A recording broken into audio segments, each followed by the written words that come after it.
مانگ لے سرکار کا دروازہ کھلا ہے، جا مانگ لے سرکار کا دروازہ کھلا ہے، اللہ کے دلدار کا دروازہ کھلا ہے، اللہ کے دلدار کا دروازہ کھلا ہے۔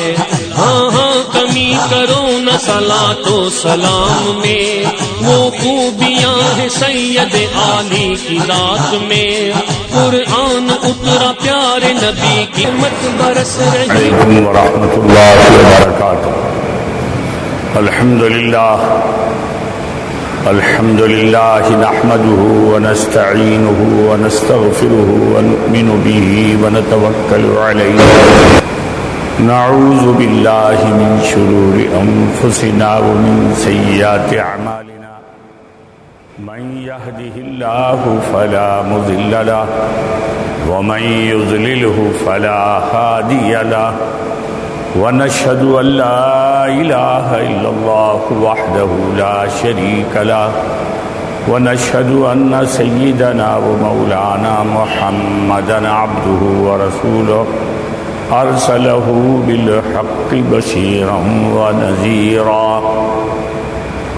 قال سبحانه وتعالى في كتابه المجيد والفرقان الحميد، اعوذ باللہ من الشیطان الرجیم، بسم اللہ الرحمن الرحیم، ان اللہ وملائکتہ یصلون علی النبی یا ایہا الذین آمنوا صلوا علیہ وسلموا تسلیما۔ اللہم صل علی سیدنا و مولانا محمد کما تحب و ترضى بأن تصلی علیہ وعلی آلہ واصحابہ اجمعین، اما بعد۔ محترم حاضرین، گزشتہ جمعوں سے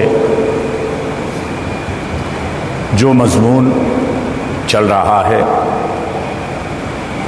وہ جناب رسول اللہ صلی اللہ علیہ وسلم کی سیرت پاک سے متعلق ہے۔ گزشتہ جمعہ حضور صلی اللہ علیہ وسلم کے اخلاق عالیہ کے بارے میں گفتگو ہوئی، اور حضور صلی اللہ علیہ وسلم نے اخلاق کی بڑی اہمیت بیان فرمائی۔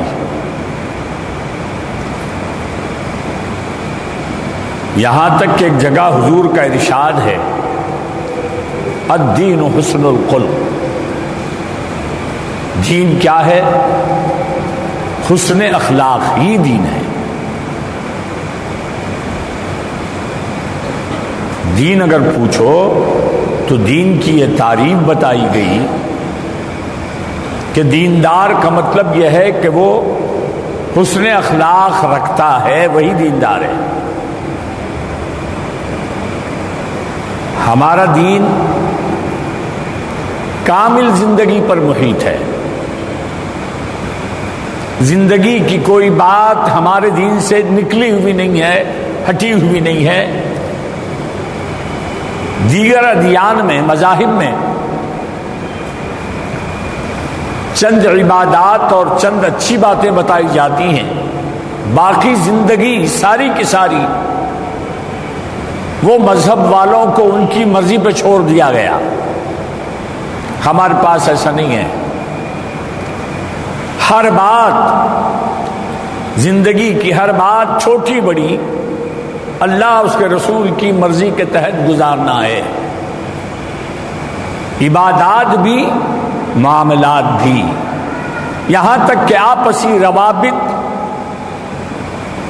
آداب و اخلاق کے دائرے میں جو باتیں آتی ہیں وہ باتیں بھی اللہ اس کے رسول کے منشا کے تحت ہونا چاہیے۔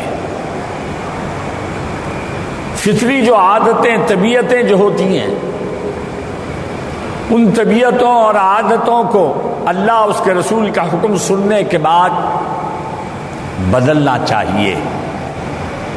اس سے آدمی اخلاق والا بن سکتا ہے۔ جیسے ہے طبیعت جیسی ہے اس کو ویسے ہی چھوڑ دیا گیا تو طبیعتوں میں تیزی بھی ہوتی ہے، بد اخلاقی کی طرف طبیعتیں مائل بھی ہوتی ہیں۔ تو میرے بھائیوں، حضور صلی اللہ علیہ وسلم نے اخلاق پر بڑی اہمیت دی، یہاں تک کہ بیان فرمایا کہ دین کیا ہے، اخلاقی دین ہے۔ اور آج ہم آدمی کی گفتگو، طرز تکلم، بات کرنے کے طریقے کے بارے میں کچھ باتیں رکھیں گے۔ آدمی جو زبان ہلاتا ہے، جس سے اپنے مقصد کو ادا کرتا ہے زبان سے، اس کے دل میں جو ہوتا ہے زبان سے بیان کرتا ہے، اور عموماً اعمال میں پھر بھی ایک رکاوٹ ہوتی ہے کہ کچھ کام کرنے تک کچھ وقت لگتا ہے، کچھ محنت لگتی ہے۔ دیگر اعضاء کے سے جو اعمال صادر ہوتے ہیں اس میں دقت ہے، محنت ہے، لیکن سب سے آسان جو کام ہے زبان کا ہلنا ہے۔ اور یہ زبان کا ہلنا، جسے بیان کہتے ہیں، کلام کہتے ہیں، عزیزو، اس میں اگر غفلت ہو تو بڑے نقصان ہیں، زندگی میں بڑا نقصان انسان اٹھاتا ہے، اور آخرت کی کمائی بھی اسی زبان کے ذریعے زیادہ ہے،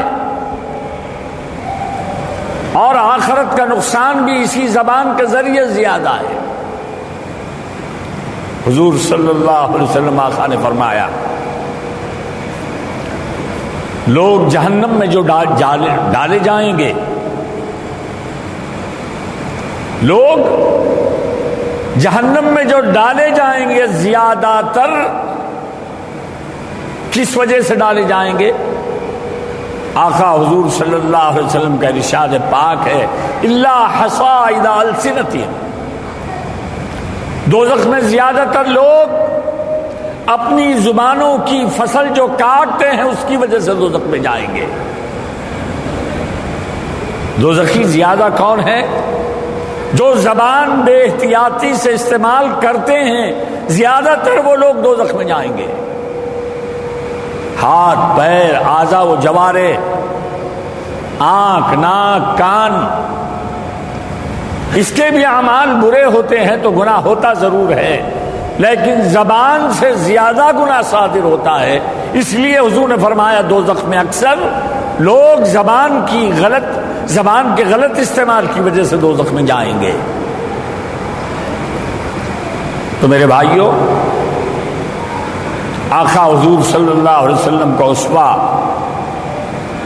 انداز تکلم، بات کرنے کے جو طریقے آداب حضور کے جو تھے وہ یہ تھے کہ حضور صلی اللہ علیہ وسلم نے کسی کو اپنی زبان سے تکلیف نہیں دی۔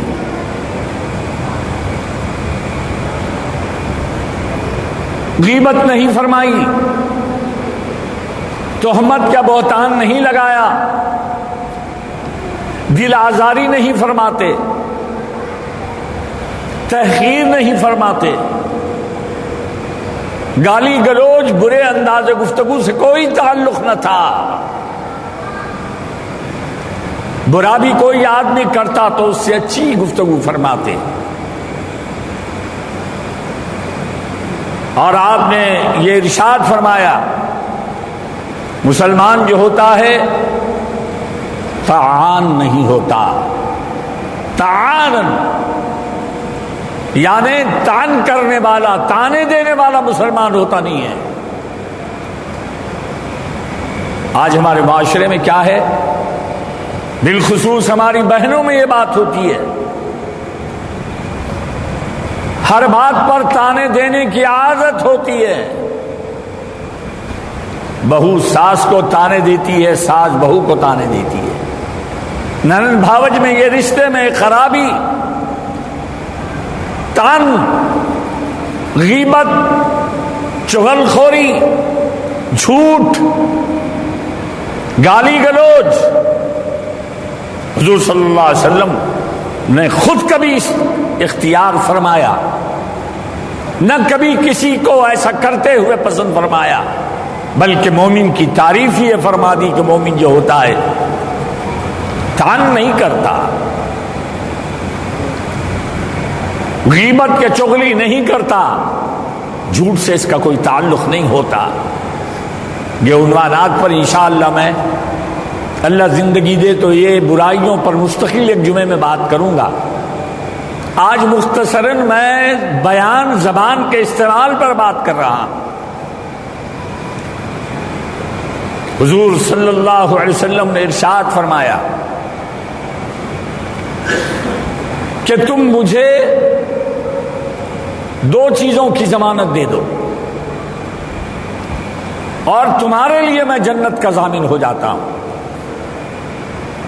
اپنے جسم میں جو چیزیں ہیں، جو اعضاء و جوارح ہیں، اس میں سے تم صرف دو چیزوں کی مجھے ضمانت دو۔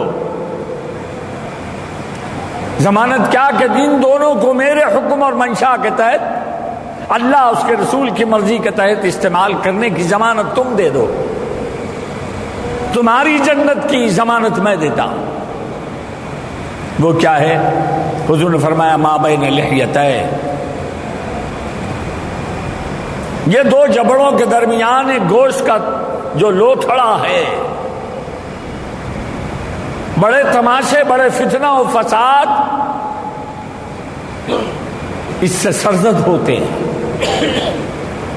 تو اس زبان کو، جو چھوٹا سا ٹکڑا ہے گوشت کا، لوتھڑا ہے گوشت کا، اس کو اللہ اس کے رسول کے احکام کے تحت استعمال کرو۔ اور فرمایا ما بین فخذین، اور ایک دوسرا عضو ہے جو دو رانوں کے درمیان ہے، یعنی زنا سے بچنے کا وعدہ کرو اور زبان کے استعمال کا وعدہ مجھ سے تم کرو، میری مرضی، اللہ اس کے رسول کی مرضی کے تحت تو میں تمہیں جنت کی ضمانت دیتا ہوں۔ عزیزو، یہ اللہ کی بڑی نعمت ہے، اسے سمجھ کے استعمال کرو۔ آقا حضور صلی اللہ علیہ وسلم کا ارشاد ہے من کان یؤمن باللہ والیوم الآخر فلیقل خیرا او لیسکت۔ گزشتہ اسی حدیث پاک کے ایک جملے کی بات میں نے سنائی تھی۔ حضور نے یہ فرمایا صلی اللہ علیہ وسلم، جو اللہ پر ایمان رکھتا ہے اور یوم آخرت پر ایمان رکھتا ہے، اسے چاہیے کہ وہ مہمان کی مہمان نوازی کرے۔ اس حدیث پاک کا دوسرا جز ہے جس شخص کا اللہ اس کے رسول پر ایمان ہے، حضور فرماتے ہیں فلیقل خیرا، تو اسے چاہیے کہ وہ جب بھی بات کرے خیر کی بات کرے، زبان جب ہلے تو خیر میں ہلے، اور اگر ایسا نہیں کر رہا ہے، خیر بول نہیں رہتا، خیر بولتا نہیں ہے، تو ایسے شخص کے بارے میں بہتر یہ ہے کہ اولا یسکت، وہ خاموش رہے۔ بولو تو خیر بولو، نہ ہو سکے تو کم سے کم خاموش رہو۔ بہتر تو یہ ہے کہ خیر میں زباں کھلے۔ یہ چھوٹا سا ٹکڑا بڑی بڑی نعمتیں دلانے والا ہے۔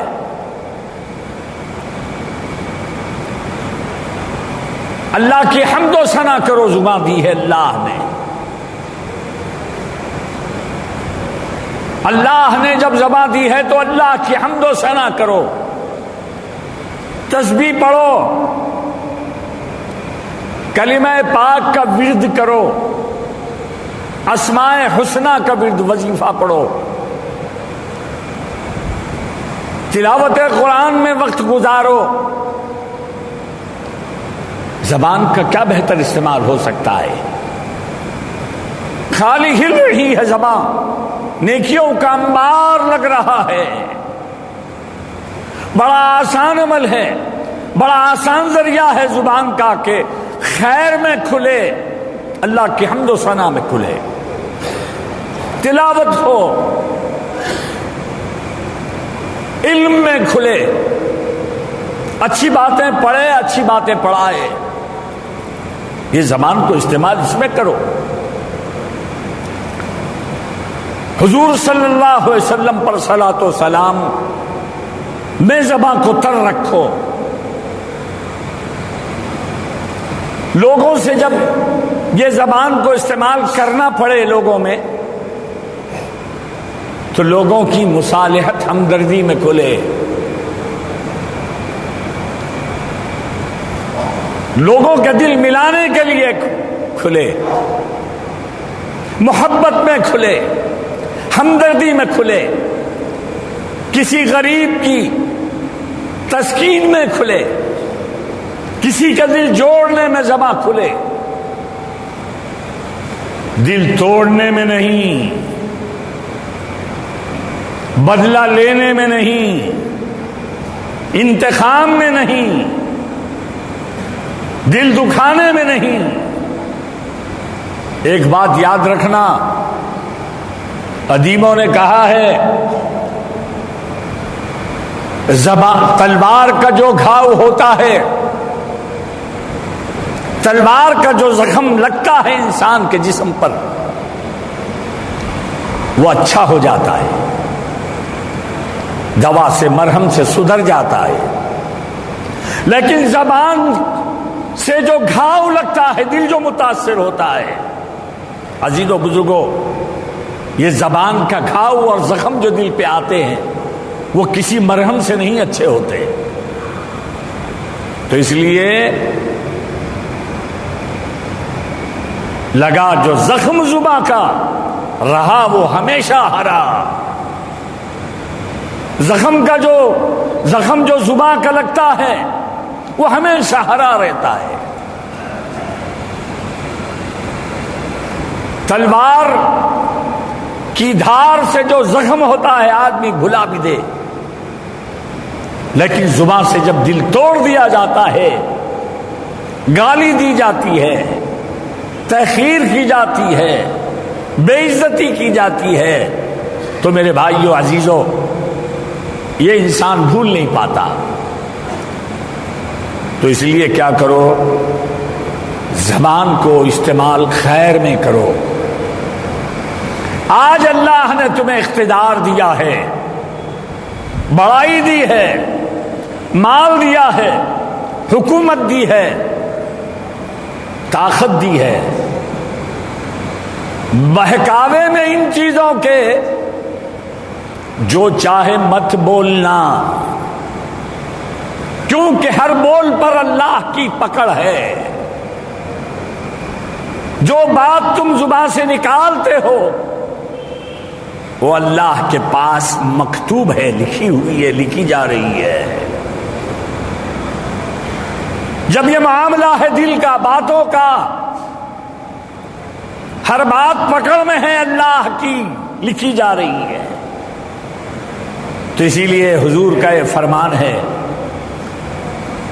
اللہ پر اگر تجھے ایمان ہے، یوم آخرت پہ ایمان ہے، اے زبان رکھنے والے، بولنا ہے تو خیر میں بول، ورنہ تیرا خاموش رہنا بہتر ہے۔ آقا کا یہ ارشاد یہ فی السکوت سلامہ،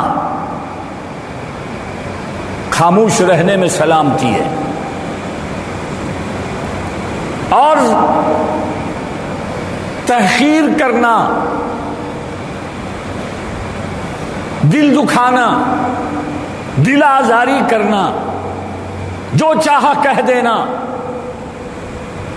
گالی گلوچ کر دینا۔ حضور صلی اللہ علیہ وسلم نے کیا فرمایا؟ مسلمان کا گالی دینا اس کے فاسق ہونے کی علامت ہے۔ کیا فرمایا؟ مسلمان اگر گالی دے تو سمجھو کہ وہ فاسق ہے، فسق کی علامت گالی دینا ہے۔ حضور کے اخلاق عالیہ میں لکھا ہے کہ حضور نے کبھی کسی کو کوئی بری بات نہیں فرمائی، گالی تو بہت دور کی چیز ہے، نہ طعن فرماتے نہ لعنت بھی فرماتے، لعنت بھی نہیں فرمائی۔ کئی مرتبہ کافروں نے اتنے سخت تکلیفیں دی، پتھر برسائے، زخم دیے، علی العیان جادوگر کہا، نعوذ باللہ جھوٹا کہا، ایسی باتیں کی کہ دل دکھ جائے کسی کا۔ آج ہم سنتے ہیں تو دل دکھتا ہے۔ صحابہ عرض کرتے یا رسول اللہ، ان کافروں پہ، بے ایمانوں پر آپ لعنت تو فرما دیجئے، لعنت تو فرما دیجئے۔ آقا فرماتے لم ابعث لعانا، اے صحابیوں میں لعنت بھیجنے والا بنا کے نہیں بھیجا گیا۔ طائف کے میدان پر پتھر برسائے کافروں نے، جوتیاں خون سے جم گئیں، طائف کے بچوں کو لگا دیا گیا، پتھروں کی بارش ہوئی، آپ زخمی حالت میں خون بہہ رہا ہے، سر سے پا تک زخموں میں چور ہیں۔ طائف سے نکلے، ایک باغ کے دیوار کی چھاؤں میں بیٹھے، زخموں کو پوچھ رہے ہیں۔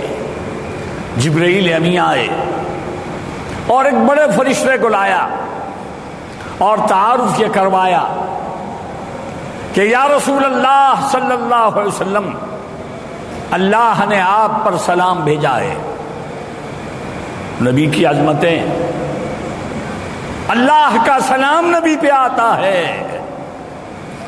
اور جبرائیل نے عرض کی یا رسول اللہ، یہ ملک الجبال میرے ساتھ ہے، یہ ساری دنیا کے پہاڑوں کا فرشتہ ہے۔ جو فرشتہ پہاڑوں کو سنبھالے رکھا ہے کیسا عظیم ہوگا۔ یہ ساتھ بھیجا ہے اللہ نے۔ اللہ چاہے تو یہ طائف جو پہاڑوں کے درمیان پہاڑوں پر ہے، پہاڑ ہلا دیے جائیں اور طائف پیس دیا جائے۔ آپ کے ساتھ طائف والوں نے جو حرکت کی ہے، اللہ کا منشا یہی ہے کہ تباہ و برباد ہو جائیں، لیکن پھر بھی اللہ نے آپ پر چھوڑا ہے، آپ پر چھوڑا ہے۔ یہ فرشتہ بھیجا گیا ہے، اگر آپ حکم دے تو طائف پیس دیا جائے پتھروں کے درمیان، پہاڑوں کے درمیان۔ حضور صلی اللہ علیہ وسلم نے جبرائیل امی کی بات سنی، اشارہ ہوتا تو طائف صفحہ ہستی سے مٹا دیا جاتا۔ آپ نے اشارہ نہیں فرمایا، دونوں ہاتھ اٹھا دیے اور دعا مانگنے لگے، اللہم اہدی قومی۔ کیا دعا مانگی؟ یا الہ العالمین، ہدایت دے، جو ان لوگوں نے مجھے ستایا ہے ان کو ہدایت دے۔ یہ نہیں فرمایا، بلکہ یہ فرمایا، دعا یہ کی، اللہ ہدایت دے دے، یہ میری قوم ہے، میری قوم کو ہدایت دے۔ پتھر مارنے والوں کو بھی قومی کہا کہ میرے لوگ ہیں، انہیں نیک راستہ دکھا دے، میری پہچان انہیں دے دے۔ یہ حرکت انہوں نے اس لیے کی ہے کہ فَإِنَّهُمْ لَا يَعْلَمُونَ، یہ نہیں جانتے کہ میں نبی ہوں، یہ نہیں جانتے مولا۔ ان کا عذر بھی خود پیش کر دیا، یہ انہوں نے جو میرے ساتھ معاملہ کیا مجھے نہیں جاننے کی وجہ سے کیا ہے، خداوند انہیں ہدایت دے دے۔ یہ اسوہ نبی کا کس کے لیے ہے؟ آج یہی بات سمجھائی جا رہی ہے۔ میرے بھائیوں، ہمارے ساتھ یا کسی کے ساتھ کوئی ایسا معاملہ نہیں کرتا. کون ہمیں پتھر مارتا ہے؟ کون اتنی تکلیفیں دیتا ہے؟ پھر ہم کیا، ہماری حیثیت کیا؟ ارے جس کے پاس جبرائیل امین آئے لوگوں نے ستایا، اختیار دے دیا گیا کہ چاہے تو مٹا دیے جائیں. ہمارے نبی کا اسوہ کیا ہے؟ ان کے لیے دعائیں دی. امتی کا کام بھی یہ ہے کہ دل بڑا کرے، معافی کی عادت ڈالو، لوگوں کی خطاؤں کو معاف کرو، دعا کرو ان کے لیے ہدایت کی. اگر یہ عادت تمہارے اندر ہے، ہوگی، تو کل میدان محشر تم اللہ کو تمہارے ساتھ رحم کرنے والا پائیں گے. ارحموا من فی الارض یرحمکم من فی السماء. ارے زمین پر جو ہیں، جا مانگ لے سرکار کا دروازہ کھلا ہے، جا مانگ لے سرکار کا دروازہ کھلا ہے، اللہ کے دلدار کا دروازہ کھلا ہے، اللہ کے دلدار